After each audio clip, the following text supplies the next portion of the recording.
time, one time, one time, one time. Esther Eliani was in the cemetery in Eretz Yisrael in Bnei Brak, where some of the big Gedolim are buried, like Rab Chaim Kanievsky, the Chazonish, the Stipler, Rav Shach. She was by the grave, and after a few minutes, she wants to daven. She goes to the side to daven Shemona Esrei. It was like a small little path that she's davening Shemona Esrei. In the middle of davening, a truck was backing up and goes full force, goes right into her. She falls down and she dies on the spot. 10-4, 10-4, I'm on my way. I'll be there in 1 minute. It was a terrible tragedy. They weren't even sure if it was done on purpose. Her son, Eliani, goes to the head of the cemetery, whose name is Rabbi Bullock, and he says, my mother, obviously, you know the story, she died. We need to find a grave for her in the cemetery. He says, I'm terribly sorry about this tragedy, but our cemetery is full for years. There's no space. He said, what do you mean? She was killed in the cemetery. We got to get her buried in the cemetery. He said, I understand, but there's no room. Elio said, then bury her in the path. I don't care. She was killed in the cemetery. He said, I'll see what I could do, but it's really full. He calls her back a few days later, and he says, you'll never believe it. Somebody who bought a grave, it is a segula to buy a grave well before you need it, is willing to give up his grave for your mother. He said, thank you so much. I appreciate it. They go to bury Esther Eliani. The family is about to bury her, and Elio is shocked. He looks right next to the grave. There's a grave over there with the name Tova Panzer. Tova Panzer.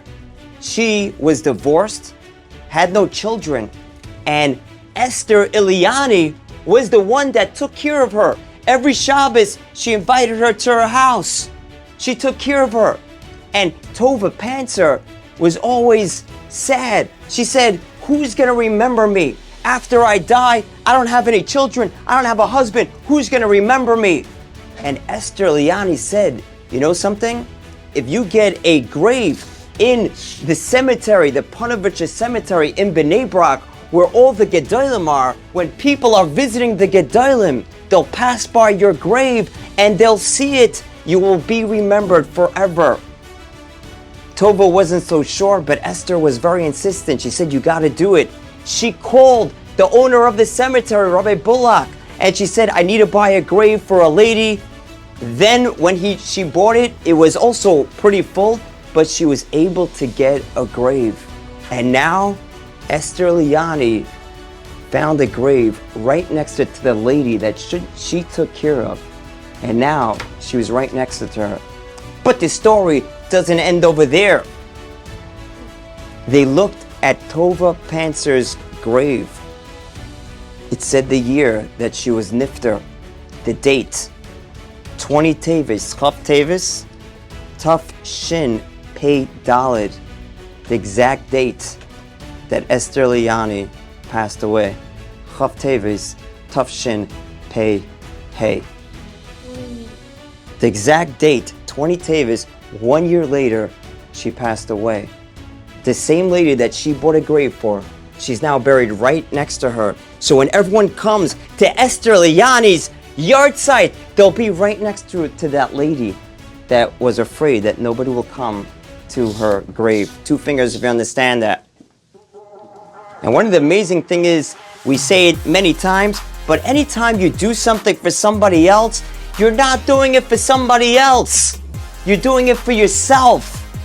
Today, you're on a Chalamoy trip and one of your siblings is complaining about something. He wants a better seat. She wants a better seat. And you're thinking, I'll give you my seat. I'm giving it up. No. You're giving something to yourself. You're always giving to yourself. You may not see it right away, but everything comes right back. 2 fingers, you get that. So Don't be afraid I'm giving something up. I'm giving up my snacks. No, you're gonna get it right back. Now, don't do it just because you want things for yourself.